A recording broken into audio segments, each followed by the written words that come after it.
আলোচনা করতে শুরু করেছিলাম হালাল রুজি অন্বেষণ করা এবং হারাম থেকে আমাদেরকে বর্জন করতে হবে। হালাল অন্বেষণ করতে হবে, হালাল অন্বেষণ করা, হারাম বর্জন করা। হালাল অন্বেষণের সম্পর্কে আমি আপনাদের সামনে আয়াতও পড়েছিলাম, হাদিসও বলেছিলাম, কিন্তু হারাম সম্পর্কে কিচ্ছু বলার সময় হয় নাই। তারপরেও একটু এটার থেকে একটু রিভাইজ দিয়ে ওই জায়গায় চলে যাচ্ছি, শুনুন। বিসমিল্লাহির রহমানির রহিম। আহাল্লাল্লাহুল বাইয়া ওয়া হাররামার রিবা। বলুন আল্লাহু আকবার। আহাল্লাল্লাহুল বাই। আল্লাহ তাআলা তোমাদের জন্য ব্যবসাকে হালাল করেছেন এবং সুদকে আল্লাহ তাআলা হারাম করে দিয়েছেন। বলুন নাউজুবিল্লাহ। ব্যবসা ছোট হোক কোনো অসুবিধা নেই, তরকারির ব্যবসা হোক, ঘাসের ব্যবসা হোক, আলুর ব্যবসা হোক, যা আপনি পারেন অল্প স্বল্প তাই করবেন, এটা হালাল। আর ব্যাংকের থেকে কোটি কোটি টাকা লোন নিয়ে ব্যবসা করতে যাবেন আর দেউলিয়া হবেন, এটা হালাল নয়। ওই হারাম আপনার ভিতরে মুছে গেছে, হারাম। তাহলে ব্যাংকের লোন নিয়ে ব্যবসা করা যাবে? তারপরে আশা বা অন্য যে সমস্ত এনজিও আছে কোম্পানির লোন নিয়ে ব্যবসা করা যাবে? বড় লোক হওয়ার উদ্দেশ্যে লোন নেওয়া যাবে না, হারাম করা হয়েছে। বন্ধুরা আমার, খুব সাবধান। শুধু ব্যবসা করলে হবে না, ব্যবসা করতে হলে হালালভাবে রুজি রোজগার করতে হলে হালাল পয়সা ব্যয় করে আপনাকে ব্যবসা চালাতে হবে। বলুন আলহামদুলিল্লাহ। পারবেন তো সবাই? ইনশাআল্লাহ। আমি ছোটোখাটো ব্যবসা করি, আমি ছোটোখাটো চাকরি করি, পিওনের চাকরি করি, দারোয়ানি করি, তবু আমি হালাল খাই। আমার রক্ত হালাল রক্ত আমি মনে করি। বলুন আলহামদুলিল্লাহ। যার হালাল রক্ত থাকবে সেই সত্য কথা বলতে পিছপাও হবে না। কাকে ভয় করবেন? একমাত্র ভয় করবে কার? ফাকালা ইন্নী আখাফুল্লাহ। আল্লাহ ছাড়া আর কাকে ভয় করবে না। বন্ধুরা আমার, তাই আল্লাহ তাআলা বলছেন ফাইজা কুজিয়াতিস সালাতু ফান্তাশিরু ফিল আরদ। ফাইজা কুজিয়াতিস সালাত, যখন তোমাদের নামাজ পড়া শেষ হয়ে যায়। কি শেষ হয়? আমরা নামাজে আসছি এখন, এটা নামাজ কিছুক্ষণ পরে শেষ হবে তো। মাগরিবের নামাজ পড়া মাগরিবে শেষ হয়ে যাবে, আমি বসে থাকবো মাগরিবের পরে তসবিহ টেপবো বসে বসে ঈশার নামাজ পড়িতে একবারে যাব না। আল্লাহ তাআলা তা বলেন না। আল্লাহ বলছেন ফাইজা কুজিয়াতিস সালাতু ফান্তাশিরু ফিল আরদ। নামাজ যখন শেষ হবে তোমরা দৌড়ে চলে যাও, জমিনে চলে যাও, যার খেতে সে চলে যাও, যার দোকান আছে দোকানে চলে যাও, যার ব্যবসা আছে ব্যবসায় চলে যাও, যার চাকরি আছে চাকরিতে চলে যাও, যার ক্ষেত আছে খেতে চলে যাও, সেখান থেকে হালাল উপার্জন করো, এটাই তোমার জন্য ফরজ। বলুন সুবহানাল্লাহ। হযরত ওমর রাদিয়াল্লাহু তাআলা আনহুর নাম শুনেছেন? ইসলামের কয় নম্বর খলিফা বলেন? 2 নম্বর। ওনার আব্বার নাম কি? ওমর ইবনুল খাত্তাব। ওনার আব্বার নাম কি? খাত্তাব। ওনার আব্বার নাম কি? খাত্তাব। হযরত ওমরের জামানায় উনি ডাকলেন একদিন মসজিদে মাগরিবের নামাজের পরে, ওই কোন কর্নারের দিকে 7-8 জন 8-10 জন লোক ওখানে বসে বসে জেকের আজকার করে। একদিন দুদিন ফলো করার পরে উনি ওই সাথে বসলেন, বসে বললেন তোমরা এখানে কি করো? তাহলে আমরা জেকের আজকার করি, আল্লাহর নাম কাম করি। তো ভালো তো, তা তোমরা রুজি রোজগার করো না? তা করি। লোকে কীভাবে চলে তোমাদের সংসার? তাহলে ওই লোকেরা দেয়, আমরা তো ফির সাহেব মানুষ, লোকেরা আমাদের খাদ্য দেয়, তৌফা দেয়, তাতে আমাদের চলে যায়। বলে খবরদার, এই মসজিদে মাগরিবের পরে আর তোমরা বসবে না, যাও রুজি রোজগার করার জন্য, কামাই করার জন্য তোমার বেরিয়ে পড়ো। বলে সুবহানাল্লাহ। যা ছোটো কামাই করতে পারো তাই খাও। মানুষের হাজে নজরানা দেবে, তৌফা দেবে, হাদিয়া দেবে, ওইটা খাওয়ার জন্য বসে আছো? ওটা খাওয়া যাবে না, বরং কাজ করে খাও। কি করে খাও? কাজ নবীর কাছে একজন ভিক্ষুক এসেছিল যে কিছু ভিক্ষা নেওয়ার জন্য। রাসূল তাকে কি বলেছিলেন? 3 দিন না কেটে সামত পবিত্র মনে এসছেন। 3 দিন হতে খাইতে না পায় নাই কিছু মোর ঘরে, ধারা পরিবার বাড়িতে আমার উপোস করি আমার। এটা কিন্তু হাদিস, কবি লিখেছেন, এরা কবিতার আকারে তিনি লিখেছেন। 3 দিন মানে আর কি বললাম, 3 দিন কে 3 দিন হলো খাইতে পাই নাই কিছু মোর ঘরে। আমি 3 দিনের ভিতর কিছু খেতে পারি নাই, আমার সংসারে কেউ খেতে পারি নাই, সবাই উপোস করে মরছে। হুজুর আমাকে কিছু ভিক্ষা দিন। রসুল বলে তোমার ঘরে কি কিছু আছে? বলে হুজুর একটা কোড়াল আছে আমার ঘরে। বলে তাই কোড়ালটা নিয়ে এসে যাও। কোড়ালটা নিয়ে আসলেন। কি নিয়ে আসলেন? কোড়াল চেনেন আপনারা? গাছ টাছ কাটে, কোড়াল নিয়ে আসলো, বলে যাও কোড়ালটা নিয়ে এসো। নিয়ে আসার পরে রসুল বলেন কোড়ালের দাম কত দেখি এসো, বাজারে নিয়ে যাও, দেখো ওর দাম কত। যা দাম হয় অর্ধেক টাকা রসুল বলেন এই কোড়ালের দাম অর্ধেক আমি দিয়ে দিলাম, এটা দিয়ে বাজারে বাড়ির খাবার টাবার কিনে দাও, আর ওই কোড়ালটা নিয়ে তুমি জঙ্গলে চলে যাও, ওখান থেকে কাঠ কাটো আর বিক্রি করো, কাঠ কাটো আর বিক্রি করে, দেখো তোমার আর অভাব থাকবে না। বলো সুবহানাল্লাহ। রসুল ভিক্ষার দিকে মানুষদেরকে উৎসাহিত করেন নাই, নিরুৎসাহিত করেছেন, বরং কাজের দিকে মানুষদেরকে উৎসাহিত করেছেন। হালাল রুজি রোজগারের দিকে রসুল মানুষদেরকে উৎসাহিত করেছেন। বলো সুবহানাল্লাহ। হাজার থাকুক তোমার, তুই কাজ করো, খাও, এটা হালাল রুজিতে খাওয়ার জন্য রসুল উৎসাহিত করেছেন। আমরা ভাটায় যাই, লোক বলে ও ভাটায় যায়, শ্রমিক মানুষ, ও কৃষির মানুষ, ওর দাম কি আছে? আরে ভাই, যেখানে কাজ করবে না, চুরি তো করে না, ডাকাতি তো করে না, সে কাজ করে, ব্যাস শ্রমিক। আল্লাহ রসুল বলছেন শ্রমিকের গায়ের ঘাম শুকানোর আগেই তার মজুরিটা দিয়ে দাও।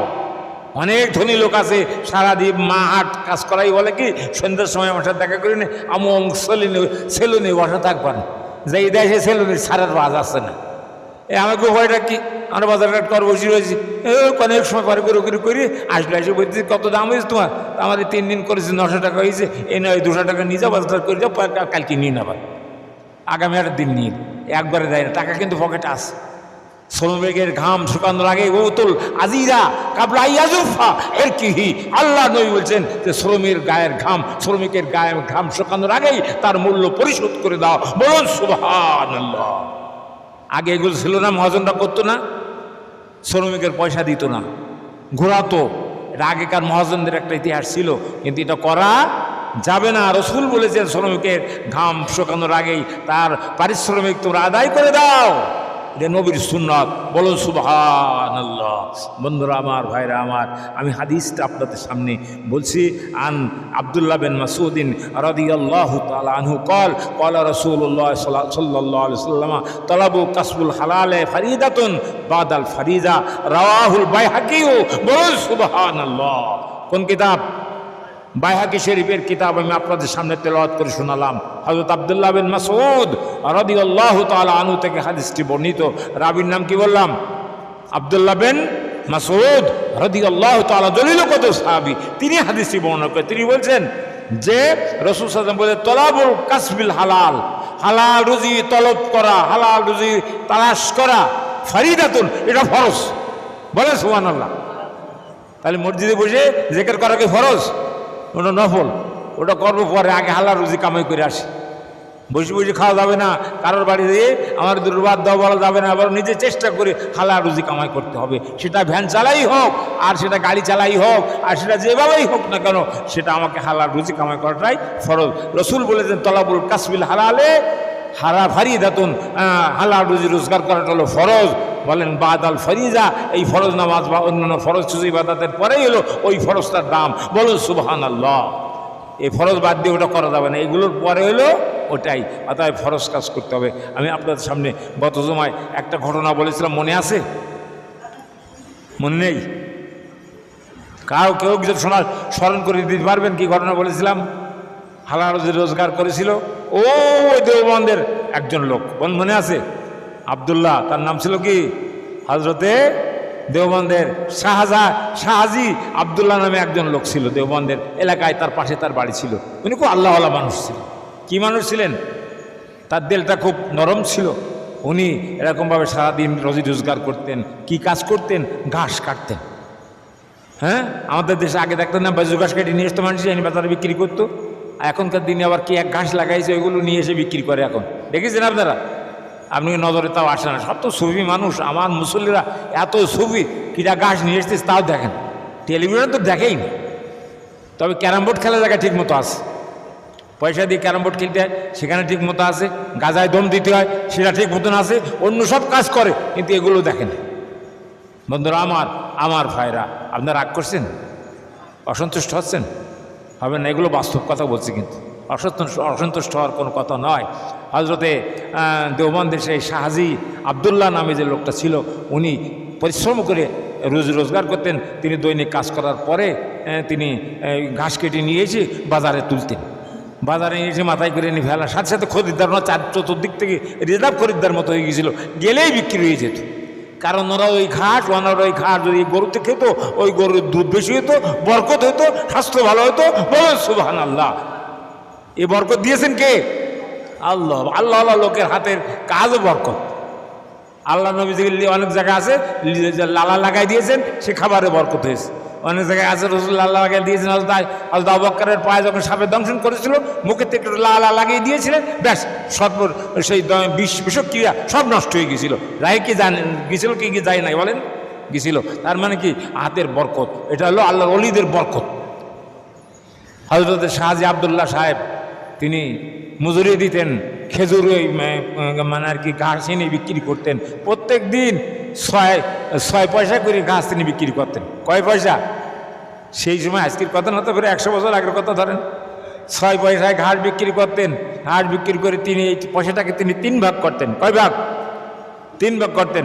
2 পয়সা সংসারের জন্য ব্যয় করতেন, বাজার ঘাট সব করতেন, চাল ডাল নুন তেল যা লাগে সব তিনি করতেন প্রথম। তারপরে 2 পয়সা তিনি গরিব মিসকিনদের দান করতেন।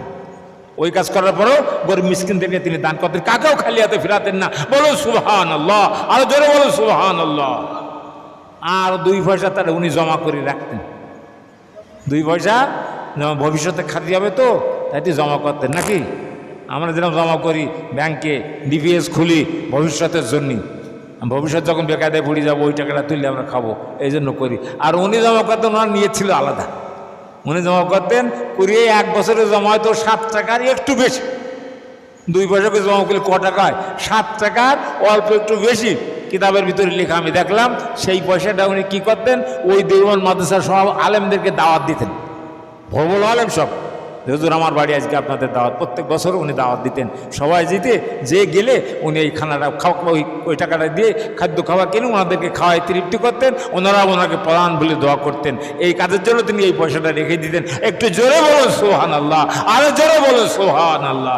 বন্ধুরা আমার, ভাইরা আমার, এইভাবে তিনি করেছেন। যাই হোক, আমরা তাহলে শুনলাম যে হালাল রুজির রোজগার করলে বরকত আছে না নাই? কিন্তু হারামে কোনো বরকত আছে? কোনো লাভ হবে? আমি সেই সম্পর্কে আপনাদের কাছে একটু কথা বলতে চাই। হাদিসের ভিতরে আসছে, ওয়ালান নবী সাল্লাল্লাহু আলাইহি ওয়াসাল্লাম লা ইয়াদখুলুল জান্নাতাল আমা নাবাতা মিন সুহতিন ইলা আখিরিল হাদিস। এই হাদিসের ভিতরে আল্লাহ নবী বলছেন যে হারাম উপায়ে অর্জিত সম্পদ দ্বারা উৎপন্ন গোশত জাহান্নামের ভিতরে যাবে, কখনো জান্নাতে যাবে না।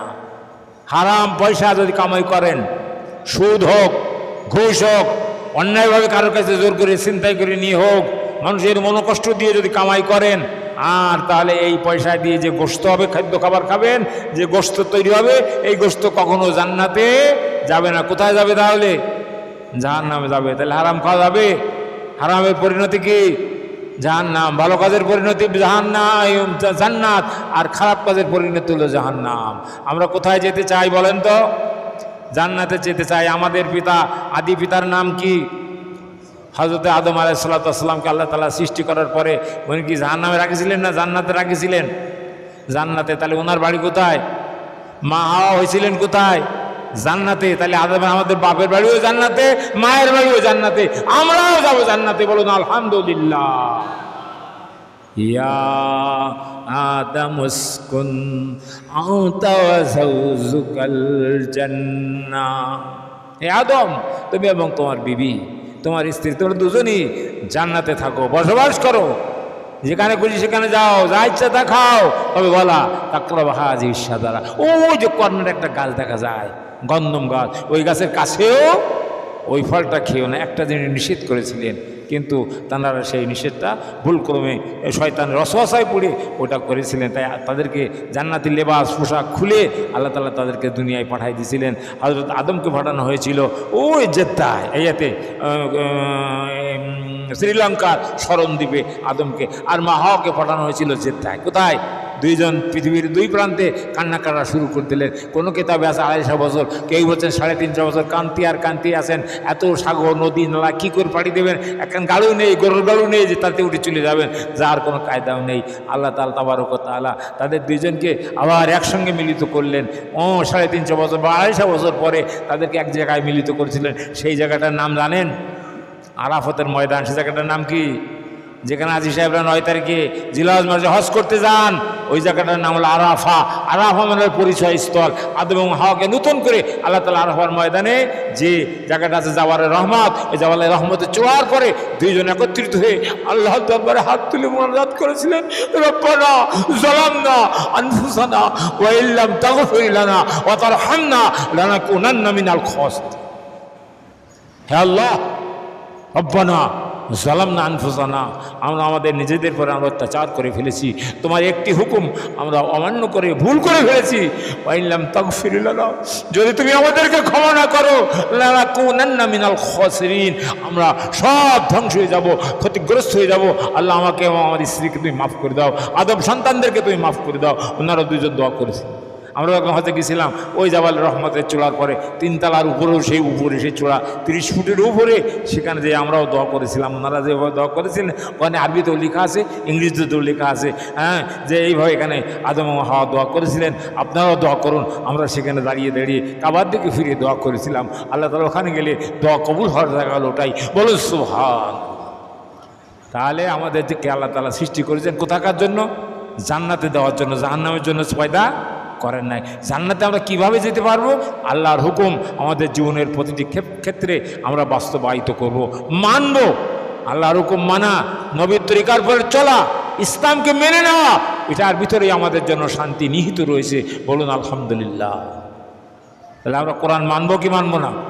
কোরআনের অনুশাসন মানতে হবে না হবে না? মুসলিম যখন আমরা, তখন আমাদের কোরআনের অনুসরণ মানতে হবে। ছোট্ট একটা বাচ্চা যখন জন্মগ্রহণ করে, দেখবেন তার 2 কানে আজান দেয়, একামত দেয় কি দেয় না?